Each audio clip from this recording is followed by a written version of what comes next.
तो जैसे एक ट्री को बढ़ने के लिए बहुत सारी चीज़ें चाहिए जिससे ट्री अच्छा कुछ प्रोड्यूस कर सकता है और दूसरों को दे सकता है।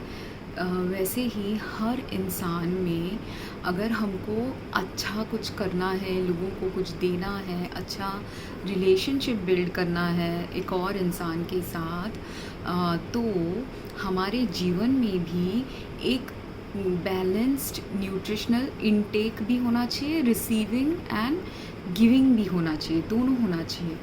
एंड अगर आप ट्विन फ्लेम जर्नी में हो तो हम किस चीज़ का बैलेंस सीखने के लिए आए हैं? हम प्यार के बारे में, प्यार के अलग अलग प्रकारों के बारे में और उसको कैसे बैलेंस किया जाए उसके बारे में सीखने आए हैं। और सीखने सिर्फ नहीं आए हैं, कोई कोई ट्विन फ्लेम्स उसको सिखाने भी आए हैं दूसरे ट्विन फ्लेम्स को। तो इसलिए आपको जो सीख रहा है वो सिखा भी सकता है दूसरे इंसान को, या तो बोल के, वीडियो बना के, या तो दिखा के अपनी लाइफ में। कि अगर आपके लाइफ में अगर आपने कोई ट्विन फ्लेम कपल को देखा है जो लोग बहुत अच्छे से स्ट्रक्चर्ड वे में और सुंदरता से अपने जीवन को या कंपैटिबिलिटी से अपने जीवन को जी रहे हैं और बहुत प्यार से अपनी ज़िंदगी को जी रहे हैं, तो वैसे वाले इंसान ज़्यादातर ट्विन फ्लेम्स होने के चांसेस है। इफ़ नॉट ट्विन फ्लेम्स, वो लोग क्या होंगे, सोलमेट्स होंगे, कि उन्होंने प्यार का एक अच्छा फेज़ सीख लिया है एक दूसरे के साथ अच्छे से जीने का। तो अगर आपके लाइफ में आपको लग रहा है कि आपको प्यार चाहिए, शायद आपके लाइफ में पहले प्यार नहीं था, या जो भी प्यार के एक्सपीरियंसेस आपके लाइफ में अभी तक आए हैं बहुत दर्दनाक हुए हैं आपको, या तो बिट्रेयल हुआ है, हार्ट ब्रेक हुआ है, या तो आपको ऐसे लगा है कि आपका गर्लफ्रेंड या बॉयफ्रेंड सेल्फिश है, या आपको समझ नहीं रहा है। अब ये सब एक्सपीरियंसेस ट्विन फ्लेम जर्नी में लोगों को या तो ट्विन फ्लेम्स के साथ मिलने के बाद आएंगे या तो मिलने के पहले ही आ सकते हैं। अब हर एक इंसान का जर्नी अलग अलग है। जिसने ऑलरेडी बहुत सारा हार्ट ब्रेक एक्सपीरियंस कर लिया है तो उसका पाथ ही ये था कि बहुत सारे लोगों को मिलना, उनके साथ मिल के हार्ट ब्रेक्स या मिसअंडरस्टैंडिंग्स या कुछ सोसाइटल प्रेशर की वजह से कुछ गड़बड़ हो जाना, या वर्क प्रेशर की वजह से गड़बड़ हो जाना, ऐसे सब चीज़ें आई होंगी। तो या किसी के साथ यही सब सेम प्रॉब्लम्स, आपने किसी से शादी कर ली, वही शायद आपका ट्विन फ्लेम है या तो आपका सोलमेट है। तो आपको जानना है ना, अगर आपको चाहिए अच्छा लाइफ, सुंदर लाइफ, सॉर्टेड लाइफ, वो सुंदरता, अच्छा बैलेंस और मिठास आपके लाइफ में आप कैसे लाएं, वही आप सीखने आए हैं। तो सीखने के वक्त क्या हो रहा है मॉडर्न लाइफ में, बिकॉज़ हमारे सबके पेरेंट्स, ग्रैंड पेरेंट्स, कभी कभार लोग ऐसे फैमिली में बड़े हुए हैं जहाँ पे उन्होंने उतना डीप लेवल का प्यार देखा नहीं है। बट जिन्होंने वो डीप लेवल का प्यार नहीं देखा, अब कोई कोई लोग ये हैं वो मान लेते हैं कि यही नॉर्मल है। अगर मैंने मेरे पेरेंट्स के लाइफ में नहीं देखा है, फ्रेंड्स के लाइफ में नहीं देखा है, और कहीं मेरे को दिख नहीं रहा है ऐसा प्यार। बहुत सारे लोग ऐसे हैं कि सोचते हैं कि लाइफ ऐसा ही है, हमको लाइफ ऐसा ही जीना है। अब जो ऐसे सोचते हैं उनको उनके लाइफ में फिर प्यार के एक्सपीरियंसेस आना थोड़ा डिफ़िकल्ट होगा। आना डिफ़िकल्ट ही नहीं होगा अगर उनको सच्चा प्यार भी मिल जाए, अगर उनके सोच विचार ऐसे हैं जो भी विश्वास नहीं करते सच्चे प्यार को, जो बिलीव नहीं करते कि सच्चा प्यार आप बिल्ड भी कर सकते हैं, किसी के साथ बना भी सकते हैं धीरे धीरे किसी के साथ, उनके लाइफ में सच्चा प्यार आया भी तो चला जाएगा, डिफ़िकल्टी होगी उसको रहना। पर जिसका पर्पस है सच्चे प्यार को समझना या सच्चे प्यार को बहुत डीपली जानना, ताकि वो दूसरों को भी समझा सके या दिखा सके जब उनके प्यार लाइफ में सच्चा प्यार आएगा। और दिखाना मतलब ऐसा नहीं कि दिखावे के लिए दिखाना सच्चा प्यार नहीं होता, बट ऐसा प्यार जो सच में अंतरात्मा से जेन्युइनली आप को किसी और इंसान के साथ एक अच्छे ब्यूटीफुल मतलब सुंदर वाले जगह और सुंदर वाला लाइफ की तरफ ले जा सके। और हर इंसान का वो जो सुंदर वाला लाइफ आपको बाहर से दिखेगा भी, आपने अगर आपके फैमिली में किसी को देखा है या सोसाइटी में किसी को देखा है जिनका बहुत सुंदर सा लाइफ आपको लगा है कि था, उसमें भी उन्होंने जो अंदर से किया है उस लाइफ को सुंदर बनाने के लिए, जो हर दिन वो करते हैं अपने रिलेशनशिप में, उसको उसमें मिठास लाने के लिए, वो अगर आपने ऑब्ज़र्व नहीं किया तो आपको सिर्फ उनका सुपरफिशियल चीज़ दिखेगा कि इनका एक सुंदर लाइफ है। आपको अंदर की चीज़ नहीं दिखेगी कि क्या है उस उनके बीच में जो उनके रिलेशनशिप को सुंदर और मिठास वाला बनाता है। तो पर अगर आपको वो दिख रहा है या समझ रहा है या समझने की आपके अंदर चाह है, तब जाके आपको शायद ट्विन फ्लेम का वीडियो आए, सोलमेट्स के बारे में वीडियो आए, रिलेशनशिप्स को बनाना कैसे है उसके बारे में वीडियो आए। तो आपके अंदर की अंतरात्मा की चाह क्या है उसके ऊपर एक्चुअली स्पीकिंग हर इंसान को ही वर्ल्ड में आके ये चीज़ सीखनी है कभी ना कभी कि अच्छा प्यार क्या होता है, सच्चा प्यार क्या होता है, डीप वाला प्यार क्या होता है। पर कोई कोई इंसान सीख नहीं पाते, सीखने में उनको डिफ़िकल्टी हो सकती है। सीखते सीखते भूल जाते हैं कि सच्चा प्यार का रास्ता क्या है। तो यही सब चीज़ें जो हम भूल रहे हैं या सीख नहीं पा रहे, इसको हम अच्छे से सीख सके करके ही कोई कोई लोग ट्विन फ्लेम जैसे पाथ का वीडियोस बना रहे हैं। एंड ट्विन फ्लेम का जर्नी एक असेंशन और अवेकनिंग का जर्नी है। असेंशन और अवेकनिंग का मतलब क्या है? असेंड मतलब आप जो जिस लाइफ में जी रहे हैं, जैसा लाइफ जी रहे हैं, अगर वो लाइफ आपको अंतरात्मा के साथ अलाइनमेंट नहीं दे रहा, आपको ऐसे लग रहा है कि जिस लाइफ में मैं हूँ ये ऐसा लाइफ मुझे नहीं चाहिए, मुझे इससे थोड़ा सा कुछ अलग चाहिए। अगर आपका बहुत बिज़ी लाइफ है, बहुत आप काम में बिज़ी रहते हो, या आपका काम वाला लाइफ नहीं है, आप हाउसवाइफ हो, या आप हाउसवाइफ नहीं हो, किसी के बच्चे हो, सिंगल हो, आपके फैमिली के साथ सिर्फ जी रहे हो, खा रहे हो, सो रहे हो, जॉब कर रहे हो, और अगर आपके पास जॉब नहीं है तो आप मे बी कोई एडिक्शन में चले गए हो। ये सब है हमारे नॉर्मल आजकल के लाइफ का पैटर्न बहुत सारे लोगों का।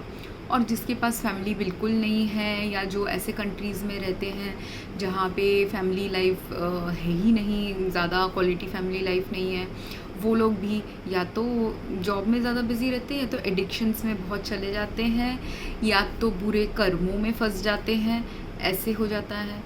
तो हम सब जब भूल जाते हैं प्यार का रास्ता क्या है, जीवन का मतलब क्या है, अर्थ क्या है, और ज़्यादा ही भूल गए हैं, या हमारे पास कोई सिखाने के लिए नहीं है वो रास्ता, तब जाके ऐसे सब चीज़ें हमारी लाइफ में हो रही होती है जो हमारे लाइफ को काफ़ी मीनिंगलेस बना लेती है।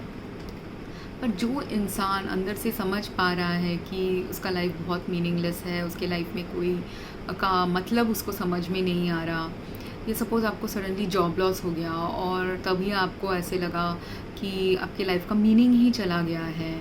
सपोज़ आपका डिवोर्स हो गया, उसके बाद आपको लगा कि मेरा तो हार्ट ब्रेक हो गया, और आपकी ज़िंदगी कोई तो एक पथ में जा रही थी आपने सोचा, और वो पथ से एकदम अलग ही पथ में चला गया आपका लाइफ, या आपको सडनली एक्सीडेंट आ गया, और आप या कुछ बीमारी आ गई कि आप इतने पीड़ा में चले गए कि नॉर्मल लाइफ की सारी चीज़ें आपकी ख़त्म हो गई। तो ये सब पीड़ाएं जब हमारे लाइफ में आती हैं, क्या होता है कि बहुत सारे इंसान उसमें भी लॉस्ट हो जाते हैं उस पीड़ा में, और उस पीड़ा से उभर नहीं पाते, बिकॉज़ हम पास्ट में फंस जाते हैं कि पास्ट में मेरा लाइफ ऐसा था, ये चीज़ अच्छा था, वो चीज़ अच्छा था, और ये मैंने किया है कि मैं यूएस से जब इंडिया आ गई तब मुझे लगा था मैंने करेक्ट डिसीजन लिया। पर इंडिया में कुछ साल रहने के बाद फिर जब मेरा तब भी मेरे को कोई रिग्रेट नहीं था, मुझे अच्छा ही लगा कि मैं इंडिया में हूँ। फिर मेरा ट्विन फ्लेम जर्नी का एक्सपीरियंस स्टार्ट हुआ, जिसमें ऐसा हुआ कि साइंस मुझे आए कि हाँ ये मेरा ट्विन फ्लेम है करके। तो मैं बहुत ट्विन फ्लेम जर्नी में वो ट्विन फ्लेम के साथ अटैच्ड हो गई, उसमें इमर्स्ड हो गई। और मैं ज़्यादा इमर्स्ड क्यों हो गई, मैं काइंड ऑफ एडिक्टेड हो गई ट्विन फ्लेम जर्नी में, इसलिए कि मेरे लाइफ में उसके पहले, ट्विन फ्लेम के पहले कोई भी ट्रू लव जैसा एक्सपीरियंस आया नहीं था, ज़्यादा डीप लव वाला एक्सपीरियंस आया नहीं था। तो इसलिए ट्विन फ्लेम के मिलने के बाद मैं उससे पर्सनल लाइफ में नहीं जानती थी, पर उसके बारे में जो मैसेजेस एंड गाइडेंसेस मुझे आ रहे थे, मैं उस चीज़ से एडिक्टेड हो गई। और मुझे लगा कि यही मेरा ट्विन फ्लेम है, यही मेरा गॉड ने गाइडेंसेस दे दिए हैं, तो यही होगा, इसी के साथ जीना है। तो मैं बहुत एडिक्टेड एंड डिपेंडेंट हो गई ट्विन फ्लेम में। तो जब मैं बहुत बीमार पड़ गई और मुझे कैंसर जैसे सिम्टम्स आने लग गए, तब भी ऐसा हुआ कि जस्ट उसका कुछ ऑनलाइन पोस्ट देख के ही मेरा मन भर जाता था और मुझे बहुत अच्छा लगने लग जाता था। मुझे लगता था ये तो कितना ब्यूटीफुल एक्सपीरियंस है कि देखो मैं इतनी बीमार हूँ, फिर भी जस्ट उसको देखना ही इनफ था मेरे लिए। पर मेरी बीमारी बहुत सारे साल चली और उस वक्त मेंटली ऐसा हो रहा था कि पहले मुझे लगता था कि मैं शायद ट्विन फ्लेम के साथ टेलीपैथिकली कनेक्ट कर रही हूँ, पर बाद में मुझे समझ में आया कि मैं ट्विन फ्लेम के साथ नहीं कनेक्ट कर रही थी, बिकॉज मैं एडिक्शन वाले फेजेस में चली गई थी, बिकॉज मैं बहुत डार्कनेस वाले थॉट्स में जा रही थी। तो डार्कर थॉट्स मुझे आ रहे थे, इसलिए मेरी बीमारी जा नहीं रही थी, और डार्कनेस में और डार्कनेस में और डार्कनेस में मैं जा रही थी। पर उस डार्कनेस में भी भगवान आपको, जब आप अगर भटक जाते हैं और कुछ भी हो, कोई भी कारणों से आप भटक गए, तब क्या होता है, ऐसा तो नहीं होता कि भगवान ने आपको छोड़ दिया, भगवान आपके रास्ते में लाइफ में हमेशा रहेंगे। तो उस वक्त ऐसे हुआ कि कुछ कुछ चीज़ें जो मैंने पढ़ाई की थी, पढ़ाई के बारे में चीज़ें आने लग गई, और मेरी बीमारी का जब मैं डॉक्टर के पास जा रही थी, उन लोग से मेरे को करेक्ट ट्रीटमेंट हमेशा नहीं मिल रहा था, थोड़ा थोड़ा पार्शियल ट्रीटमेंट मिल रहा था, और कम्प्लीटली मैं वो ट्रीटमेंट कर नहीं पा रही थी। क्योंकि जैसे मैं अगर आयुर्वेदिक डॉक्टर के पास गई, उसने कहा ये खाना खाओ। अब वो खाने में अगर कुछ प्योर खाना नहीं है, वो वाला खाना अगर प्योर नहीं है, गुड क्वालिटी का नहीं है, और उसमें केमिकल्स हैं बहुत सारे, तो वो खाना बना के खाने के वक्त मैं बीमार पड़ रही थी। और अगर खाना ठीक है, मगर जो खाना बना रहा है, और क्योंकि मैं बीमार पड़ गई थी तो मुझे थोड़ा दूसरों के खाना बनाने में डिपेंडेंट होना पड़ा। तो अब दूसरा इंसान जब खाना बना रहा है, वो अगर करेक्ट पानी से खाना नहीं बना रहा, ठीक से खाना नहीं बना, और मैं अगर कैंसर लाइक स्टेट में हूँ, तो मुझे पर्टिकुलर खाना ही खाना है जो कैंसर के लिए बेनिफिशियल होगा। मैं ऐसा खाना नहीं खा सकती जो मेरे कैंसर को वर्स कर देगा, क्योंकि मैं प्री कैंसर स्टेज में थी तभी। तो ऐसा हो रहा था, और आयुर्वेदा से वो प्री कैंसर स्टेज का थोड़ा थोड़ा मुझे सोल्यूशन मिला था। पर राइट खाना अगर मैं नहीं खाऊंगी तो ऐसा हो रहा था, या राइट पानी अगर मेरे पास नहीं है, राइट क्वालिटी ऑफ एयर नहीं है, क्योंकि अगर एयर पोल्यूशन बहुत है, ये सब मेरे को बीमार कर रहा था। तो 3 जो फिज़िकल फैक्टर्स थे वो ये थे, खाना, पानी, हवा। और जो इमोशनल फैक्टर्स थे वो ये था कि वो ट्विन फ्लेम जर्नी में रहते रहते मैं वैसे भी मेरे फैमिली से बहुत डिस्टेंट थी, बहुत सारे सालों से। कोई डीप इमोशनल बॉन्ड मेरा किसी के साथ नहीं है मेरे फैमिली में। मैं बिल्ड भी करना चाहूँ उन लोगों के साथ डीप इमोशनल बॉन्ड, उनके लाइफ में ऐसे सब इतने सारे लोग हैं जो उनको प्यार देते हैं कि वो लोग वो डीप इमोशनल बॉन्ड क्रिएट करने के लिए उनके लाइफ में स्पेस नहीं है मेरे लिए।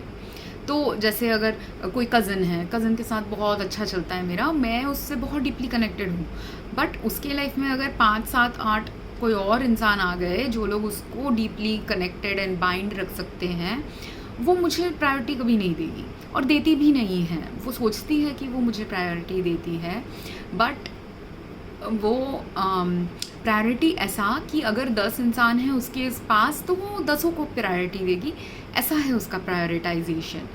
पर मेरे लाइफ में तो कोई नहीं है जिसके साथ मेरा डीप बॉन्ड है। तो my soul is always searching for that good quality friendship, good quality relationship, कि जिसके साथ 1-on-1 एक ऐसा प्रायोरिटाइजिंग हो जो फिज़िकल लाइफ में मुझे अभी तक मिला नहीं है। तो इसका भी मगर एक कारण है। अगर आप मेरे जैसे इस स्टेज में हैं लाइफ में कि आपको लगता है कि किसी के साथ आपका फिज़िकल वन ऑन वन वो डीप कनेक्शन नहीं है, फिज़िकल मीनिंग फिज़िकल लाइफ में, आई एम नॉट सेइंग कि एज इन अ रिलेशनशिप, आप रिलेशनशिप में भी ना हो, अगर आपके पास वो डीप फ्रेंडशिप नहीं है या गुड क्वालिटी फ्रेंडशिप नहीं है, क्योंकि डीपर भी ये नहीं कि आप हर दिन किसी से बात करो या हर साल वंस अ ईयर कहीं किसी के साथ घूमने चले जाओ, वो भी डेप्थ नहीं क्रिएट करता। ट्रू डेप्थ और मीनिंग क्रिएट करता है कि वो क्वालिटी रिलेशनशिप कैसा है, कि वो दोनों को नर्चर कर रहा है कि नहीं। जैसे ट्री का क्वालिटी रिलेशनशिप वो होगा कि अगर एक ट्री फ्रूट दे रहा है, जो फ्रूट खा के चाव से खाए, वो फ्रूट को जाके, फ्रूट के सीड्स को वो बर्ड जाके, बीज जाके कहीं और जाके फैला के आए ताकि ट्री और बढ़े दूसरे जगह। वो ही ट्री को सबसे क्वालिटी रिलेशनशिप ट्री का वो होगा कि जहाँ एनिमल ने, बर्ड ने उसको खाया है, खा के उसके फ्रूट्स के सीड्स को कहीं और प्लांट कर दिया है, या तो प्लांट कर दिया है या आधा भी खा लिया, आधा खा के बाकी आधा ज़मीन में गाड़ दिया ताकि ज़मीन को न्यूट्रिशन मिले, क्योंकि ट्री का पर्पस ये है, ट्रू पर्पस। तो जो प्राणी ट्री के ये ट्रू पर्पस को सर्व करेंगे वो उसको क्वालिटी रिलेशनशिप दे रहा है।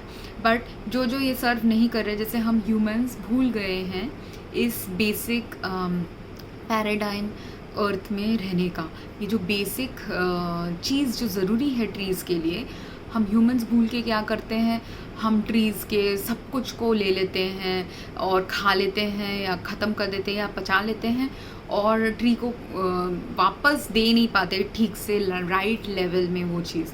जो इंसान ये राइट लेवल में कर रहे हैं, वहाँ पे अच्छा ट्री का अबंडेंस, प्रॉस्पेरिटी, नरिशमेंट, नर्चर सब कुछ होगा और ट्री बहुत अच्छे से खिलेगा। पर जो जहाँ इंसानों ने ये करना भूल गए हैं या करते करते ठीक से कर नहीं रहे हैं, क्योंकि कुछ गलत सोच विचार और प्रक्रिया उन्होंने चालू कर दी है, वहाँ ट्रीज़ बहुत दुखी हैं, थ्राइविंग नहीं है, मरने के हालत में हैं। बट इंसान समझ नहीं पा रहे, बहुत कम इंसान ये समझ पाते हैं जहाँ पे ट्रीज़ मर रहे हैं।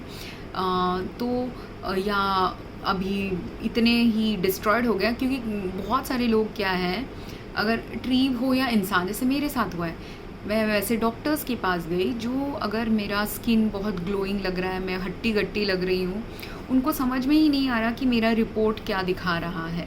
मेरे को अपना रिपोर्ट मुझे भी नहीं समझ में आ रहा था, क्योंकि मैंने डॉक्टर लेवल तक पढ़ाई की नहीं थी।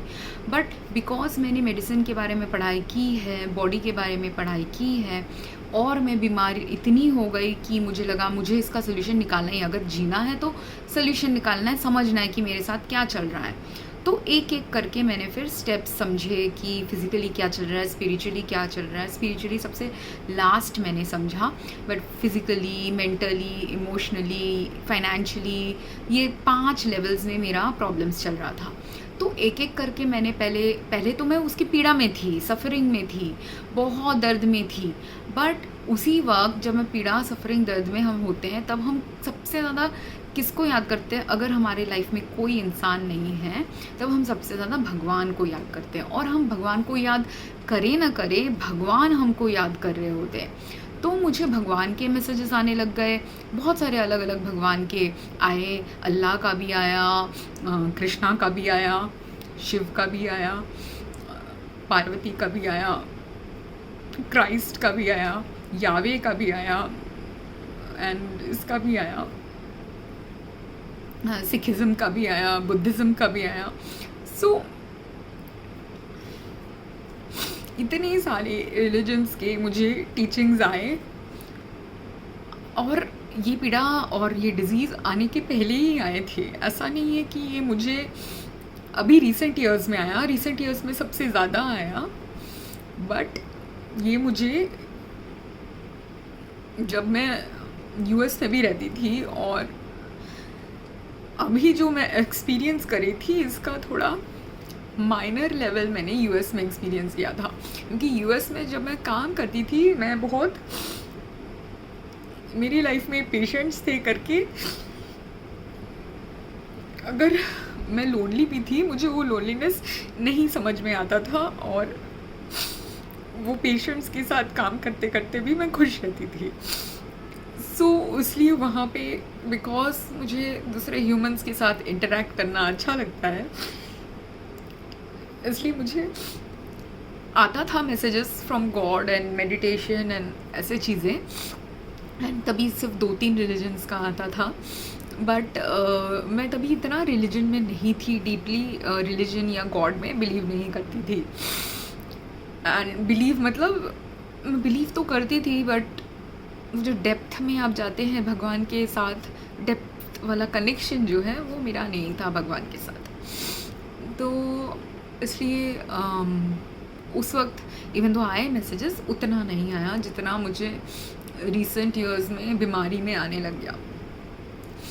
तो जब हमारे लाइफ में कोई भी पीड़ा होती है, मैंने तो 5 लेवल्स की बोले, ये 5 लेवल के 1 2 3 कुछ ना कुछ लेवल का पीड़ा हमारे लाइफ में चल रहा ही होता है। या तो फैमिली लाइफ का डीप इमोशनल कनेक्शन रिलेटेड पीड़ा चल रहा होता है किसी के लाइफ में, और या तो वो समझ नहीं पा रहे होते हैं मेरे जैसे, या समझते हैं तो और कुछ ड्रिंकिंग एडिक्शन इसमें फंस जाते हैं। दूसरा है फाइनेंशियल पीड़ा हो सकता है। तीसरा है ये हो सकता है कि हमारे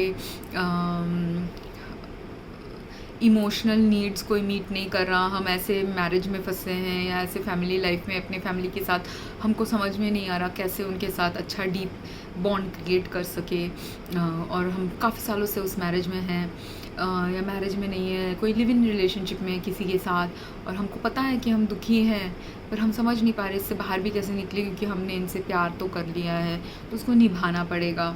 ऐसे सब करके कोई ना कोई लेवल का पीड़ा किसी ना किसी इंसान के लाइफ में होता ही है, या बहुत सारी चीज़ें ही ऐसे चल रही होती है। किसी को अपने बच्चों की पढ़ाई के बारे में चिंता है, पेरेंट्स की हेल्थ के बारे में चिंता है, किसी को मेंटली अगर कोई चिंता है नहीं तो सडनली अगर उनके लाइफ में बाकी सब अच्छा चल रहा है, फाइनेंशियल पीड़ा नहीं है, प्यार का भी कोई प्रॉब्लम नहीं है, पेरेंट्स भी अच्छे से रह रहे हैं, बच्चे भी ठीक ठाक हैं, वो लोग को क्या पीड़ा आ जा सकती है? मेंटल हेल्थ पीड़ा आ सकती है कि वो दूसरों के लाइफ को देख के सोच सकते हैं कि उनके लाइफ में इतना कुछ है, मेरे लाइफ में ये सब क्यों नहीं है। इवन तो उनके लाइफ में एक्चुअली बहुत कुछ है, बट फिर भी उनको पीड़ा हो सकती है कि इनके पास मेरे से ज़्यादा क्यों है। पर यही सब ये है मेंटल हेल्थ इशू। स्पिरिचुअली भी वैसे ही होता है कि अगर स्पिरिचुअली आपने जाना कि इसके पास मेरे से थोड़ा ज़्यादा कुछ इन्फॉर्मेशन है, इसके पास क्यों है मेरे से ज़्यादा इन्फॉर्मेशन, उसका एनवी हमारे अंदर जागृत हो सकता है। तो ये सब चीज़ें ही हमको, अगर हम एसेंशन के पथ में हैं, हमारी वाइब्रेशंस को लो कर देगा। ये सब चीज़ें ही हमको दुख के तरफ, पीड़ा के तरफ ज़्यादा खींचेगा। पर आपको दुख और इसमें जब आपको खींच रहा है कोई चीज़, दुख हो, पीड़ा हो, एनवी हो, कुछ भी हो, हर चीज़ एक लेसन का माध्यम है हमारे लिए। जिसको जो खींचेगा वो उसका लेसन का माध्यम है। अब उसने खींच तो लिया, किसी ने आपको खींच लिया, या तो आपको वो क्रिश्चियनिटी में है कि ऐसे बोलते कि डेविल आपको दिखा रहा है पथ, और वो होता है कि अगर आपके पास से आप मिलियनेयर हैं और आपने बिलियनर्स को देख के गोल बना लिया कि मुझे बिलियनर बनना ही है। अब बिलियनर बनने में कोई प्रॉब्लम नहीं है, मिलियनर से बिलियनर बनिए, बिलियनर से और भी आगे आपको जाना है, आप जाइए।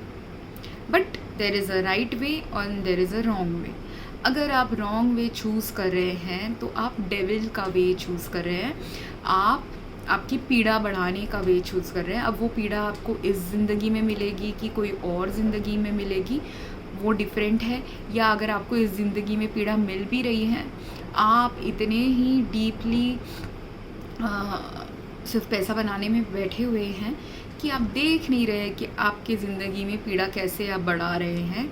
और आप अपने लिए ना बढ़ाए, आप पीड़ा शायद आपके एम्प्लॉयज़ के लिए बढ़ा रहे हैं, पीड़ा शायद आपके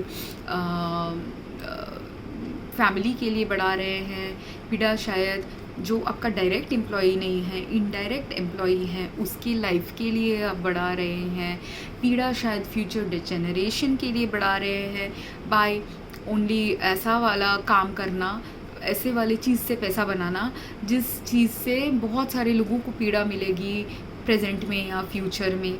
तो इसलिए जब हम भटक रहे होते हैं, कभी कभी हमको समझ में नहीं आता हम कितना भटक गए हैं, कितना दूर चले गए हैं भगवान के रास्ते से। तो मेरे को जब डिज़ीज़ आ रहा था, थॉट्स एंड स्पिरिचुअलिटी का थोड़ा पीड़ा आ रहा था, तो इसलिए और इमोशनल डिस्कनेक्टिविटी बहुत सालों से है मेरे पास। तो डेविल के लिए तो मैं एकदम राइट पर्सन हूँ।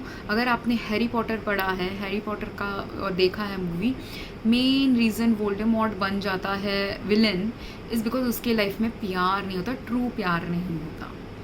तो अगर जो इंसान के लाइफ में ट्रू प्यार नहीं होता, वही सबसे ज़्यादा, या डीप लेवल का प्यार नहीं होता, सच्चा प्यार नहीं होता, वही सबसे ज़्यादा डेविल के पाथ में चलने के लिए तैयार हो जाता है या चल रहा होता है। उसको समझ में नहीं आ रहा होता कि वो जा रहा है डेविल के पथ में।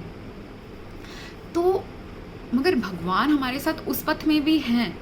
इट्स जस्ट दैट हम भगवान को रिमेंबर नहीं कर रहे, ये नहीं समझ पा रहे कि ये पथ से मुझे क्या सीखना है और कहाँ न जाऊँ ज़्यादा दूर, मैं वापस आ जाऊँ या वापस आ जाऊँ कि भगवान के पथ में, प्यार के पथ में, इंसानियत के पथ में, ज़िंदगी जीने का सही तरीका के पथ में। इसमें हम जितना भी डार्कनेस में जा रहे हो, उस डार्कनेस से आप सीख के लाइट की तरफ भी जा सकते हैं। डार्कनेस को रिपेल भी कर सकते हैं कि मुझे इस डार्कनेस में नहीं जाना, मुझे बाहर निकलना है, ये मुझे नहीं चाहिए, ये भी कर सकते हैं। तो इसलिए मेरे साथ किस चीज़ के लिए मैंने पहले ना किया, जो चीज़ मैंने पहले ना की जब मैं पीड़ा में थी, और इसलिए ही भगवान मुझे सपोर्ट करे जा रहे थे, वो इनडायरेक्टली मुझे गाइडेंस दे रहे थे कि इस चीज़ से बाहर निकलो। किस चीज़ से बाहर निकलूं? अगर मुझे डीप कनेक्शन चाहिए, मैं अगर जो लोग मुझे डीपली मेरे से कनेक्ट नहीं हो रहे, जो लोग मुझे डीपली प्यार नहीं करे, जो लोग मुझे ऑनेस्टली या ऑथेंटिकली जो चीज़ें मुझे चाहिए एक डीप सोलफुल अच्छे रिलेशनशिप में, वो चीज़ अगर मुझे मेरे पास लाइफ में सपोज से 10 फैमिली मेम्बर्स हैं जिनके साथ मैं थोड़ा डीपली फील करती थी, वो 10 के 10 ही दे नहीं पा रहे हैं मुझको। वो 10 के 10 ही मेरे लाइफ से अभी चले गए हैं। कोई डेथ की वजह से चले गए, कोई अपने काम में बिज़ी हैं करके चले गए हैं, कोई के ज़िंदगी में बहुत सारे और लोग हैं जो लोग उनको बिज़ी लगते हैं, इसलिए उनको समझ में नहीं आता कि मेरे साथ उन लोग कनेक्शन बना सके, तो बढ़ा सके या बना सके, या मेरी याद ही नहीं आती उनको। जो भी कारण है इसका, अगर मेरे पास वैसे वाले इंसान नहीं हैं जिनके साथ मुझे डीपली कनेक्ट होना चाहिए, बिल्ड करना चाहिए लाइफ, जो मैं अंतरात्मा से मुझे पता है कि मुझे ये चाहिए मेरे लाइफ में, और वो हो नहीं पा रहा कोई भी कारणों से। जो कुछ कारण मेरे अंदर के विकार हैं, कुछ कारण उनके अंदर के विकार हैं। तो जो भी कारण उसको नहीं हो पा रहा, मैं कौन सी चीज़ें चेंज कर सकती हूँ? अपने अंदर के विकारों को चेंज कर सकती हूँ। वो विकारों को चेंज करने के बाद भी अगर वो नहीं हो पा रहा, तब क्या करना है? उन इंसानों के साथ मैं ज़िंदगी कितने दूर तक चला सकती हूँ? वो कैजुअली रिलेशनशिप रहेगा। जो रिलेशनशिप 10, 20, 30, 40 सालों में डीपर बॉन्ड वाला रिलेशनशिप में नहीं डेवलप हुआ, या कुछ एक साथ मिलके करने के लेवल में या एक साथ मिलके सीखने के लेवल तक नहीं जा सका, वो म्यूचुअल गिव एंड टेक, जो इट्स नॉट लाइक अ व्यापार वाला give and take, but it is a give and take जो ईजी फ्लोइंग होता है, कि एनर्जीज़ का गिव एंड टेक है ये, जो इस लाइफ में इस फॉर्म में उस इंसान के साथ बन नहीं पा रहा। तो आप उनको सिर्फ फॉरगिव कर सकते हो, बट आपको उनके साथ का अटैचमेंट भी लेट गो करना है, क्योंकि अगर आपने वो लेट गो नहीं किया तो आप दूसरे इंसानों के साथ बेटर अटैचमेंट क्रिएट करने का स्पेस नहीं क्रिएट कर रहे अपने लाइफ में।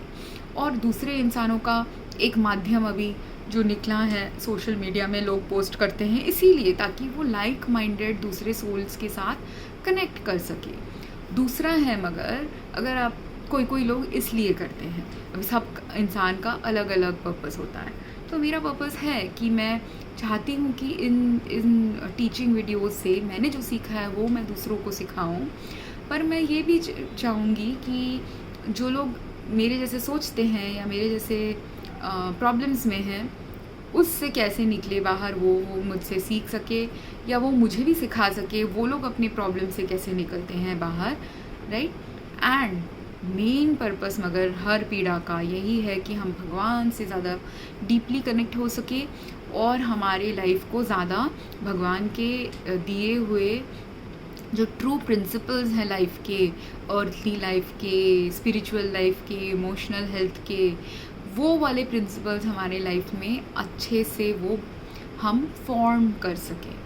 तो इसलिए अगर आपको ट्विन फ्लेम के वीडियोस आ रहे हैं या एसेंशन या अवेकनिंग के वीडियोस आ रहे हैं, वो इसलिए कि आप अवेकन हो आपके लाइफ में कौन सा चीज़ भगवान के पथ से अलग है, कौन से चीज़ को आप अगर ठीक से अलाइन कर लें, करेक्ट चीज़ें करें, तो वो वापस भगवान के पथ में आपको लेके चला जाएगा। और हम जब बहुत ज़्यादा भटक गए हैं भगवान के पथ से, तो धीरे धीरे ही हमको वापस आना है। एक झटके में वापस आना थोड़ा डिफ़िकल्ट हो सकता है किसी किसी इंसान के लिए, और किसी किसी इंसान के लिए एक झटके में आप आ सकते हो, पर उसके लिए आपको कंप्लीटली भगवान में ट्रस्ट रखना है।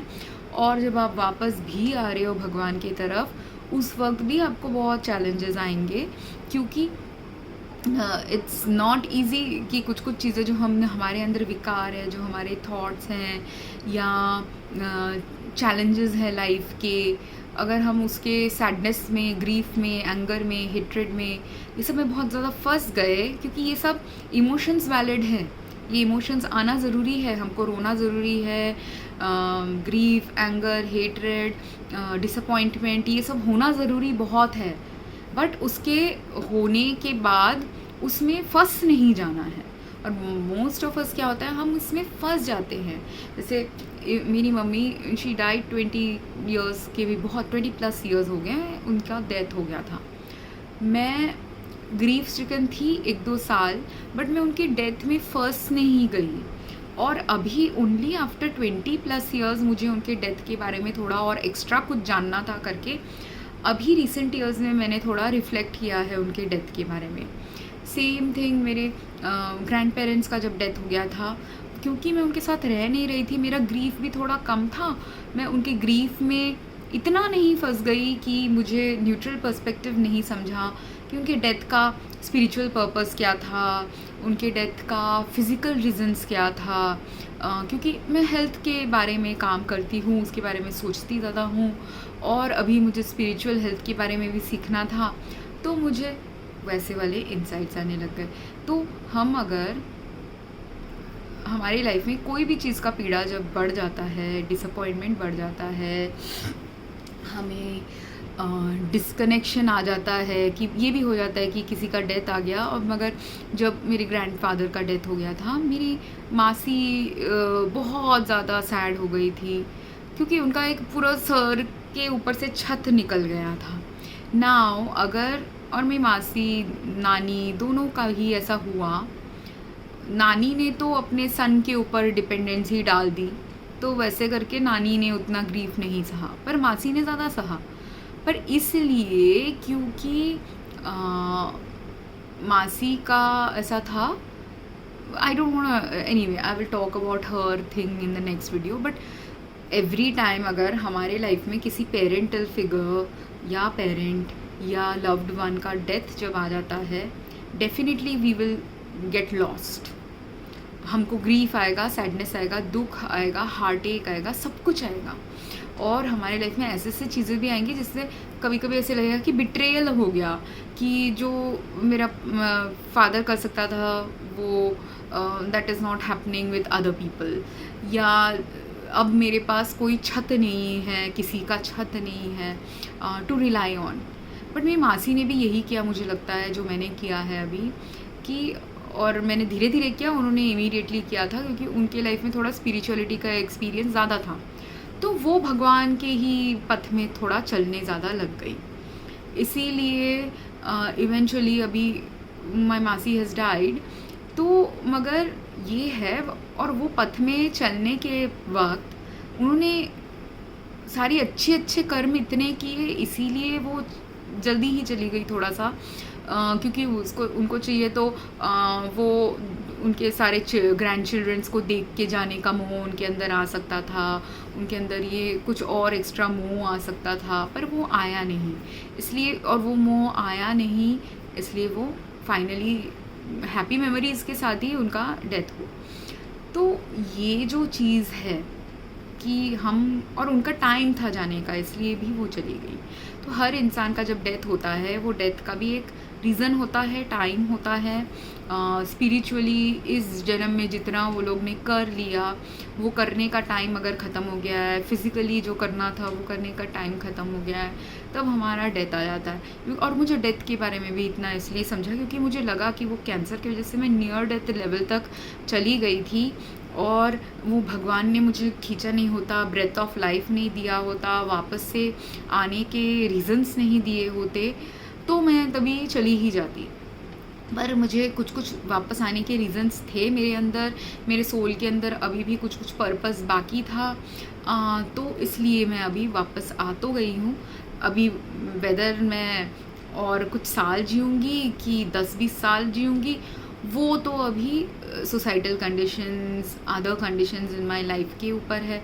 मैं सिर्फ अपना कर्म कर सकती हूँ, और इस पथ में, जो भी पथ में भगवान मुझे लेके जाएगा, मैंने वो रिलीज़ कर दिया था कि जब मुझे लगा था कि मैं अभी डेथ बेड में हूँ करके, तो मुझे ऐसा लगा था, मैंने भगवान को कह दिया था। तो तब वो ट्विन फ्लेम का मोह भी मुझे खींच नहीं रहा था। तब मैंने भगवान को बोल दिया कि और इसलिए नहीं खींच रहा था क्योंकि मैंने नोटिस किया कि जो भगवान ने कहा था मेरा ट्विन फ्लेम है, वो किसी और को डेट कर रहा था, तो इसलिए, या डेट करने का सोच रहा था। ये दोनों में से एक कुछ चल रहा था, क्योंकि मैं उसके लाइफ में फ़िज़िकली प्रेजेंट नहीं थी, उससे फ़िज़िकली बातें नहीं कर रही थी, तो मुझे पता नहीं कि वो सच में उसको डेट कर रहा है, या डेट करने का सोच रहा है, या उसके मुंह में फंस रहा है, क्या है मुझे नहीं पता। इन तीनों में से कुछ भी चल रहा था एक चीज़। पर मैंने सोच लिया कि उसके लाइफ में अगर उसको रिप्लेसमेंट वाला पार्टनर कोई मिल ही जा रहा है, तो मेरा पर्पस उसके साथ लाइफ टुगेदर करने का तो ब्रेक हो चुका है। और मेरे लाइफ में इतने डिजीज़ेज़ हैं, इतना कंडीशंस ऐसा है कि किसी को मेरे साथ मोह नहीं है जीने के लिए, तो मुझे तो डेथ वाला राइट ही स्टेप लग रहा था। बट अगेन, डेथ हम हमारे कंट्रोल में नहीं रख सकते, वो हमेशा भगवान के कंट्रोल में होता है। तो इसलिए वो वाला पार्ट मैंने रिलीज़ कर दिया कि इवन दो मुझे इमोशनली एंड थॉट्स में लग रहा है कि डेथ राइट वे है, if death is not the right way, then God will show me the way. तो I release it to God. Then after releasing it to God, though even though मैंने भगवान को तो छोड़ दिया कि आप मुझे बचाना है तो आपके ऊपर है, और भगवान ने मुझे बचा दिया, बट मैं कम्प्लीटली हील नहीं हुई हूँ। भगवान ने बचा दिया, फिर कुछ साल बाद मुझे हील किया, कुछ साल बाद एक एक चीज़ों को हील किया, और हील नहीं किया तो मुझे समझाने की कोशिश की कि कहाँ मैं गलत जा रही हूँ, कि कहाँ मुझे ही हील करना है। कुछ कुछ चीज़ें भगवान हील कर सकती है, पर कुछ कुछ चीज़ें इंसानों को ही हील करनी है, उनके कर्मा को हील करने के लिए। तो ये है मेरा इनर वर्क, वो मेरा इनर वर्क जर्नी चालू हुआ है। मेरे इनर वर्क का बहुत कुछ करना है मुझे एक एक करके। तो वो सब अगर जब हम वापस आ रहे हैं डेथ के पथ से भी, या लॉस के पथ से भी, ग्रीफ के पथ से भी, डिसअपॉइंटमेंट के पथ से, क्योंकि मेरे को बहुत डिसअपॉइंटमेंट हुआ कि अच्छा इसको ट्विन फ्लेम बताया था पर इसके साथ तो इतना सारा गड़बड़ हो गया, क्योंकि थॉट वाइज बहुत गड़बड़ हो गया था। तो थॉट वाइज गड़बड़ हो गया, देन उसके साथ अगर मुझे ज़िंदगी अगर जीनी है तो उसका रिपरकशंस हो क्या होगा, उसका बहुत सारा मुझे फियर से ज़्यादा क्या हुआ, मुझे ट्रॉमा आ गया, बिकॉज इट वॉज उसके साथ करंट फेज़ में जो दिख रहा था उसमें अगर मैंने ज्वाइन किया होता उसके साथ लाइफ, रियलिस्टिकली स्पीकिंग वो एक ट्रॉमा बॉन्ड वाला रिलेशनशिप होता। ट्रॉमा बॉन्ड मतलब जिसमें हम एक दूसरे को सिर्फ ट्रॉमा पहुंचाते। दोनों क्या हुआ था कि जब मुझे कन्विंस हुआ था कि ये मेरा ट्विन फ्लेम है, उस वक्त ऐसे ऐसे चीज़ें उसकी लाइफ के एक्सपीरियंसेस मुझे दिखे थे, जिससे मुझे समझा था कि अच्छा इस इंसान को भी वही जगहों में ट्रॉमा है जिस जगह में मुझे ट्रॉमा है, कुछ हमारे ट्रॉमास बहुत सिमिलर हैं। तो इसलिए मुझे लगा अच्छा इसलिए वो मेरा शायद ट्विन फ्लेम है कि एक दूसरे को हम मिलके अगर रिलेशनशिप में जाएंगे तो हील कर सकते हैं। बट द थिंग इज़ उसको वो मेरे बारे में नहीं समझा, और इसलिए नहीं समझा, बहुत सारे कारणों से नहीं समझा, वो मैं नेक्स्ट वीडियो में बताऊंगी। तो अब मेरा बिलीफ ये है कि वो शायद मेरा एक ट्विन फ्लेम पोटेंशियल था, शायद वो ट्विन फ्लेम नहीं था। और अगर वो ट्विन फ्लेम है भी, सिर्फ पोटेंशियल नहीं है, इस जन्म में, इस पॉइंट ऑफ टाइम में उसका और मेरा लाइफ पथ मर्ज होना थोड़ा डिफ़िकल्ट है।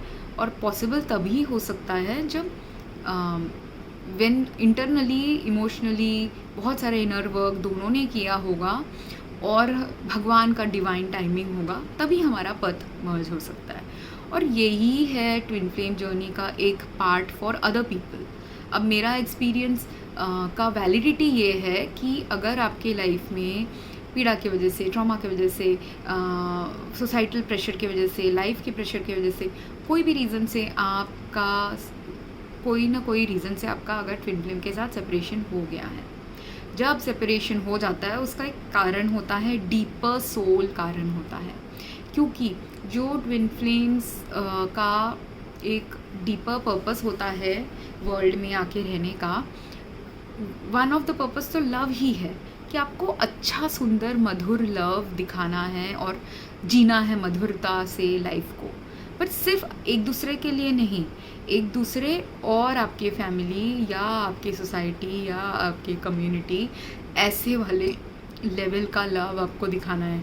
और जितना आप सीखोगे उस लाइफ में, कोई कोई एक जन्म में सिर्फ एक दूसरे को प्यार करना ही सीखते हैं, कोई कोई एक जन्म में एक दूसरे को अनकंडीशनल लव करना सीखते हैं। तो जब आपका सेपरेशन हो गया, अनकंडीशनल लव फ्रॉम मेरे एंड में से ये था कि अगर उसको कोई और मिला है जिसके साथ उसका चल रहा है अच्छे से, तो मुझे तो छोड़ना पड़ेगा, मैं उसको पकड़ के नहीं रख सकती। क्योंकि अब तक मैंने अपनी ज़िंदगी में जो भी मेरे हार्ट ब्रेक वाले रिलेशनशिप्स हैं, उसमें से मैंने यही सीखा था रोमांटिक रिलेशनशिप से, कि वो लोग ने मुझे चूज़ नहीं किया था इन द डीपर लेवल, जिस डीपर लेवल में मैंने चूज़ किया था उनको।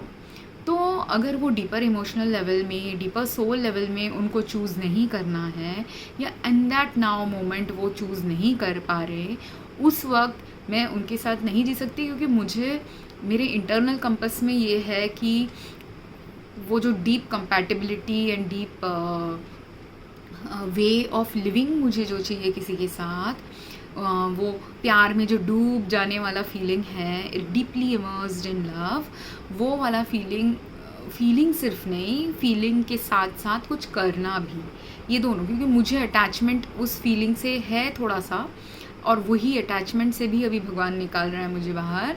बट वो डूब के उसमें तैरना, तैर के कुछ करना, वो है मेन पार्ट।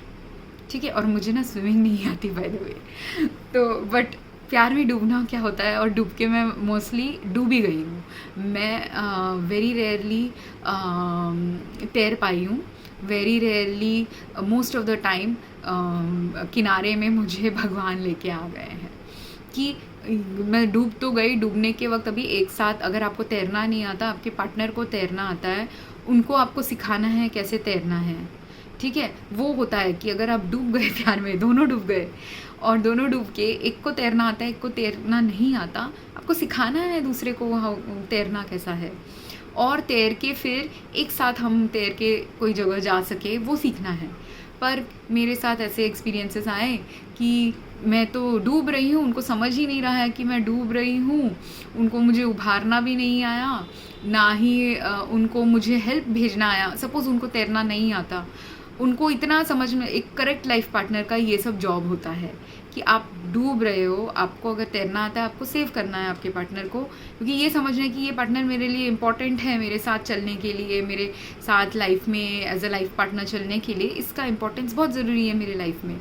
उसने समझा ही नहीं मेरा importance, and he is very busy swimming and exploring the ocean, तो वो मेरा करेक्ट पार्टनर नहीं हो सकता। अगर आप डूब रहे हैं और वो नहीं समझे कि आपको बचाना ज़रूरी है, या आप डूब रहे हैं और वो ये नहीं समझे कि अगर उनको तैरना उनको भी नहीं आता, वो पूरे डूबे नहीं हैं। क्योंकि ये मेरा सेकेंड रिलेशनशिप था कि मैं डूब रही थी, वो उनको तैरना नहीं आता, या तो बहुत हाफ हार्टेड तैरना आता है, तो उनको पता है कि वो अगर डूब गए तो वो बचा नहीं पाएंगे दोनों को। तो अब वो इंसान ने करेक्ट किया, उसने मुझे छोड़ दिया। तो वो करेक्ट है कि उसने मुझे डूबने ज़्यादा नहीं दिया, तो हम बहुत ज़्यादा प्यार में नहीं डूबे उस रिलेशनशिप में। और थर्ड रिलेशनशिप में ये हुआ, उसको मज़ा आता है कि अगर मैं डूब रही हूँ, उसको दूसरों के डूबने को देख के मज़ा आता है।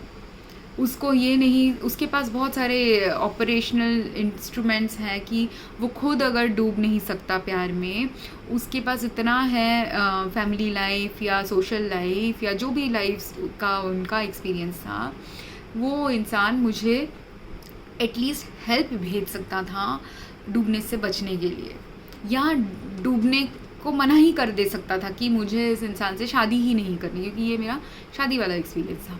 तो उसमें मैं डूबने वाली थी, आधा डूब चुकी थी, और जब आधा डूब रही थी तभी मैंने नोटिस कर लिया कि इसको तो मज़ा आ रहा है जब मैं डूब रही हूँ, उसको कोई कंसर्न नहीं है कि अगर मैं डूब गई, कि उसकी तो वाइफ हूँ मैं, वाइफ मेरी डूब रही है तो उसको कुछ फ़र्क ही नहीं पड़ रहा।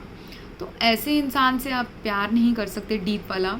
ऐसे इंसान से अगर आप डूब भी जाते, वो आपको हेल्प नहीं, और वो हेल्प भी नहीं भेज रहा था कि अगर हाफ डूब चुके हैं, तब मैं किनारे के पास ही थी करके मैं कंप्लीटली नहीं डूबी और मैं निकल गई वहाँ से।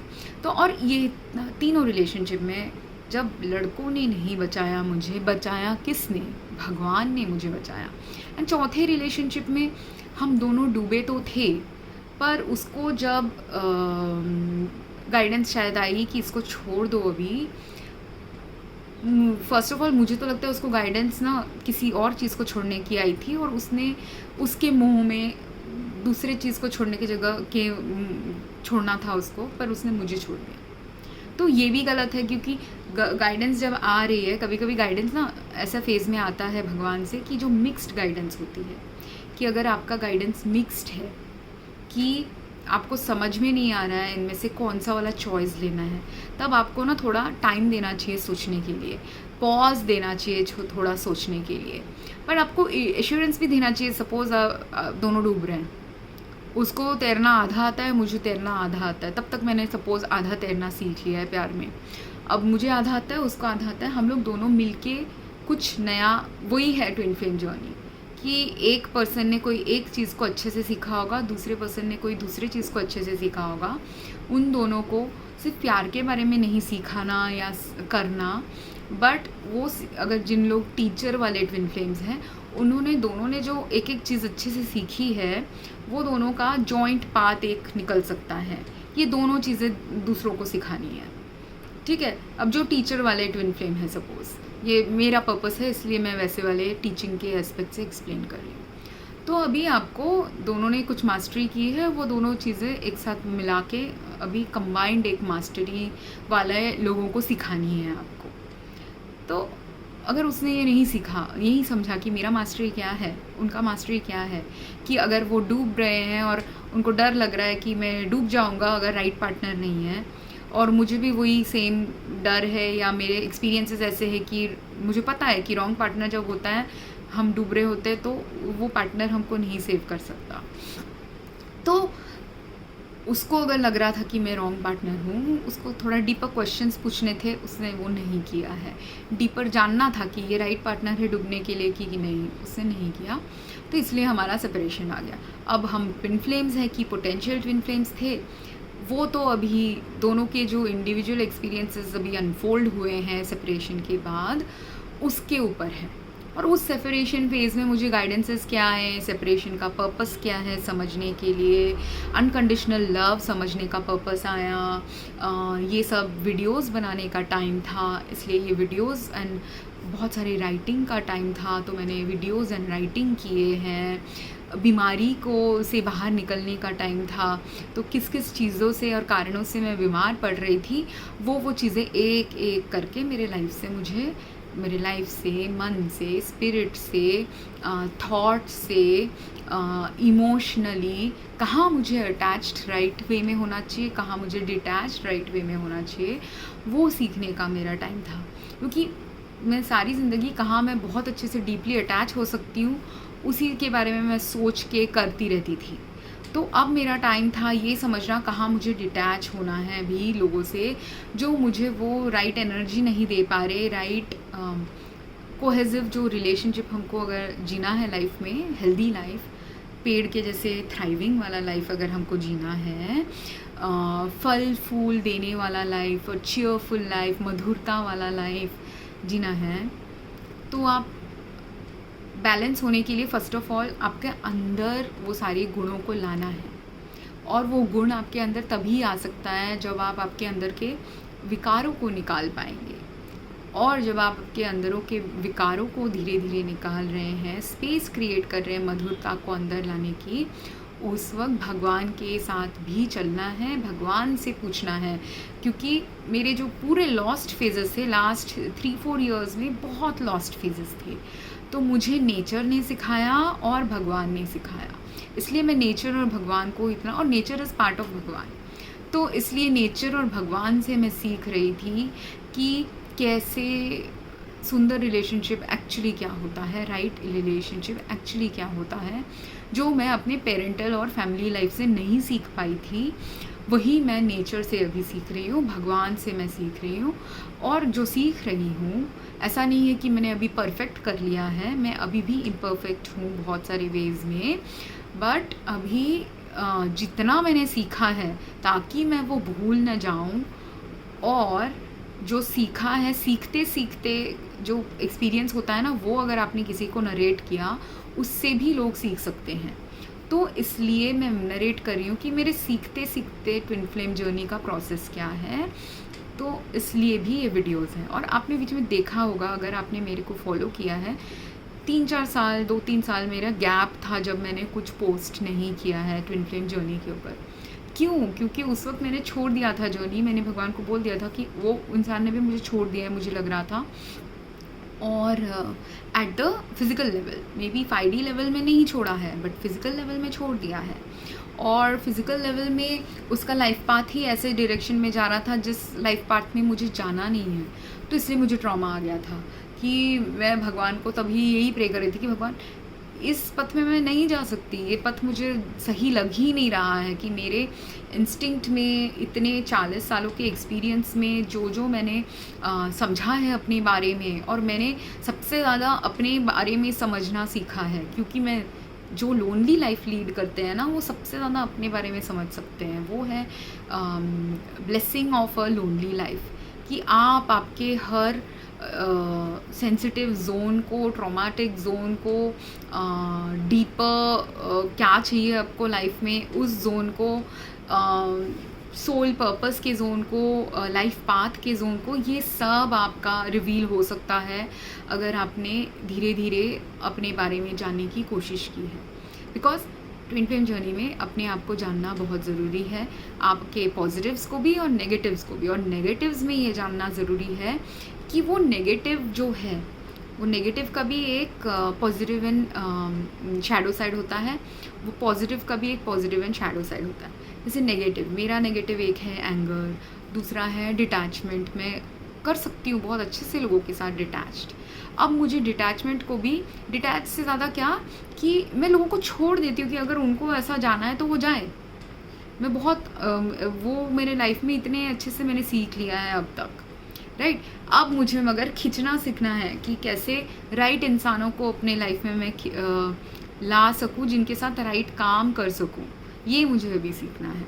तो हर इंसान का कुछ अलग चीज़ उनको सीखना होगा, तो मैं वो अलग चीज़ सीख रही हूँ। पर लेट गो करना भी, ट्विन फ्लेम को भी लेट गो करना मुझे सीखना था, क्योंकि अगर वो सही पथ में नहीं जा रहा, जिस पथ में हम दोनों को अगर फ्यूचर में चलना है, या जो मुझे पता है कि मेरा सोल कॉलिंग क्या है, वो कुछ तो मुझे पार्टली पता है, मुझे सब डेफिनेट एवरी इन्फॉर्मेशन गॉड हमको देता नहीं है। अवेकनिंग का जर्नी वही है कि पार्टली आपको थोड़ा सा पता है कि ऐसा मेरा लाइफ होना चाहिए, पार्टली मगर भगवान आपको वो इन्फॉर्मेशन नहीं देगा, क्योंकि वो धीरे धीरे ही अनफोल्ड होना है। नहीं तो हम 70, 80, 90 ईयर्स तक जो लोग इंसान जीने वाले हैं, कैसे जिएंगे? अगर अभी से 10 साल के बाद का मुझे इन्फॉर्मेशन पता होगा तो वो मैजिक चला जाएगा, वो मेहनत करके वो पथ में जाने का ये फल चला जाएगा, सब कुछ चला जाएगा। मतलब जो जीने का पर्पस है वही चला जाएगा, अगर आपने ज़्यादा ही फ्यूचर में देखना चालू कर दिया है। क्योंकि पर्पस ऑफ लाइफ है प्रेजेंट मोमेंट में रहना, राइट। तो इस प्रेजेंट मोमेंट में अभी भी मेरे लाइफ में ज़्यादा प्रॉब्लम्स हैं इनफैक्ट दैन 3-4 साल पहले जब मैं बीमार पड़ गई थी, पर बहुत सीवियरली बीमार पड़ गई थी। बट अब धीरे धीरे मुझे वो भगवान का के अंदर का फेथ डेवलप करना है, धीरे धीरे भगवान के बताए हुए गाइडेंसेस को समझना है, क्योंकि 40 साल या 35 इयर्स तक मैंने सिर्फ अपना ही इंटरनल कंपस को से गाइड हुई थी मैं। अब मगर भगवान से गाइड होने का टाइम आया है करके, तभी मैं मेजरली अपना खुद के थॉट्स एंड हार्ट के जजमेंट्स को यूज़ करती थी। अब मगर फिर मैंने बीच में 4-5 साल बैलेंस्ड थॉट्स एंड हार्ट के एनर्जी को यूज़ करके कुछ डिसीजंस लिए थे। उसी वक्त मुझे ट्विन फ्लेम्स के बारे में समझा था। पर जब मैं डिजीज़ स्टेट में चली गई थी तब मैं बहुत ज़्यादा थॉट्स में थी, कम हार्ट वाले चक्रा में थी, तो इसलिए ज़्यादा भटक गई थी। तो अभी वापस आने के लिए again balance thoughts and emotions होने चाहिए, पर even more important than just balance thoughts and emotions is getting guided, भगवान के पथ में चलना। वो अगर हम नहीं कर पाएंगे या ज़्यादा भगवान के पथ से भटक रहे होते हैं, तब धीरे धीरे धीरे धीरे काफ़ी सारे पीड़ा है ज़्यादा बढ़ने के चांसेस होते हैं हमारे लाइफ में। तो आपकी लाइफ में अगर पीड़ा ज़्यादा है तो धीरे धीरे समझिए कि कहाँ क्या किया है आपने जिसकी वजह से ये पीड़ा आ रही है। आपने खुद ने डायरेक्टली भी कुछ ना किया हो, इनडायरेक्टली शायद आपके एम्प्लॉयज़ ने किया है। अगर आप बहुत रिच इंसान हैं तो आपका पीड़ा इसलिए आ रहा है कि आपकी इनडायरेक्ट एक्शन से कुछ पीड़ा हो रहा है किसी को। अगर आप पुअर बहुत ज़्यादा हैं तो तब आपके डायरेक्ट एक्शन से पीड़ा होने के चांसेस ज़्यादा होते हैं। या आप जब मॉनिटरीली पुअर होते हैं तब आपके पीड़ा सिर्फ इट्स मे बी नॉट आपके कर्मों से, बट आपके थॉट से भी आ सकता है पीड़ा आपको, या बीमारी भी थॉट से आ सकता है। सेम थिंग मिडिल क्लास का। मिडिल क्लास वो मिडिल पथ है कि मिडिल क्लास का पथ जो होता है, आपके पास इतना एबंडेंस होता है कि आप और इतना मटेरियल वेल्थ होता है कि कुछ कुछ पीड़ा आप जो दे रहे हैं आपके मटेरियली आप जो कर रहे हैं उसके वजह से, कुछ कुछ स्पिरिचुअली आप क्या कर रहे हैं उसकी वजह से, कुछ कुछ थॉट वाइज हार्ट वाइज आप क्या कर रहे हैं इसकी वजह से। तो ये धीरे धीरे आप जितना समझेंगे, समझ के उसका इनर वर्क करेंगे, वो होता है इनर वर्क, जिससे आप एसेंशन और ट्विन फ्लेम जर्नी में थोड़ा बेटर बन सकते हैं। और क्योंकि एसेंशन और ट्विन फ्लेम जर्नी का पर्पस ये है कि आपके लाइफ के जो भी चीज़ें कर्म हम थोड़ा ऐसा कर रहे हैं जो मिसअलाइंड है, अच्छे क्वालिटी ऑफ लाइफ को बनाए रखने के लिए, चलते रहने के लिए, वो चीज़ें जो हम डेली थोड़ा थोड़ा कुछ करते होते हैं, सोचते होते हैं, जिससे हम बहुत सुंदर मधुर लाइफ में जा नहीं पाते। पर अगर हमको सुंदर मधुर और कंपैटिबल लाइफ में जाना है, या सिर्फ वो लाइफ में जाना नहीं है, दूसरों को भी लेके आना है या दूसरों के साथ चल के वो करना है, वो तभी हम कर सकते हैं ना जब हम धीरे धीरे अपने अंदर अपने अंदर, अपने लाइफ में, अपने सोशल लाइफ में, अपने फैमिलियल लाइफ में, जो लाइफ हमारे अंतरात्मा के लिए इम्पोर्टेंट है, उस लाइफ में जब हम धीरे धीरे लाएंगे और वो अंतरात्मा हमारा जब सबसे ज़्यादा भगवान के इनर पर्पस से कनेक्टेड रहेगा हमारे लाइफ के लिए, तब हमारी लाइफ में वो धीरे धीरे और अच्छे से आएगा। और उसी से हमारे लाइफ का एसेंशन होता है कि जो सपोज़ पुअर था और उसको पीड़ा है कि मुझे थोड़ा अच्छा जॉब चाहिए और अच्छा फैमिली लाइफ चाहिए, कि मेरी वाइफ मुझे इतना रिस्पेक्ट दे। पर आप आपकी वाइफ से रिस्पेक्ट सिर्फ पैसे से नहीं आता। जिनको लगता है कि मेरे पास पैसे नहीं है करके मेरा वाइफ मुझे रिस्पेक्ट नहीं देती, वो ट्रू नहीं होता। अगर आपके पास पैसा, अगर आपके पास 10,000 भी सैलरी हो, 50,000 भी सैलरी हो, मिलियंस ऑफ रुपीज़ का या डॉलर्स का सैलरी हो, आपने आपके वाइफ को वाइफ के purpose and respect and family life के पर्पस और रिस्पेक्ट के बेसिस पे चूज़ नहीं किया है, या चूज़ तो किया था राइट चीज़ों से, पर उसको वो राइट चीज़ें आप दे नहीं पा रहे जो एक बैलेंस कपल को एक दूसरे को देना चाहिए, और आप दोनों ही नहीं दे पा रहे, तभी आपका मैरिटल लाइफ अच्छा नहीं होगा। तो इट डजेंट मैटर अगर आप ट्विन फ्लेम हो, सोलमेट हो और ना हो, पर कर्म आपका क्या है एक दूसरे के साथ, कर्म, और वो कर्म में आपको सीखना क्या है एक दूसरे के साथ। क्या आप एक दूसरे को वो भगवान के बताए हुए पथ में चल के एक अच्छे पति पत्नी एक दूसरे से बन सकते हो, क्योंकि वो बनने के लिए आपको पैसे की ज़रूरत नहीं है, वो बनने के लिए दूसरे पैसे से ज़्यादा दूसरे चीज़ों की पहले ज़रूरत है। पैसा है पार्ट, बट पैसा बस लग्जरी के लिए पार्ट है। Rest of the things are what is the actual thing that relationship में मिठास लाती है। बिकॉज अगर मिठास ही पैसे से मिठास आ सकती थी, जो लोग रिच होते हैं वो लोग 10-20 लोगों को डेट क्यों करते हैं, वो लोग 3-4 लोगों से शादी क्यों करते हैं, अगर उनके पास अगर सिर्फ पैसा ही एक क्राइटेरिया होता ज़िंदगी के मिठास को समझने का, राइट। तो पैसा सिर्फ ज़िंदगी के लग्जरी को ऐड करेगा, पीड़ा ऑफ फिज़िकल पीड़ा थोड़ा सा कम कर देगा, but emotional, spiritual, mental aspects जो हमारे हेल्थ के होते हैं, और क्वालिटी सोशल लाइफ का जो ज़रूरी होता है हर इंसान का, वो तभी आएगा जो स्पिरिचुअल वर्क से आता है, भगवान के पथ से कनेक्टेड होने से आता है, और वो पथ पे ज़्यादा चलने से आता है।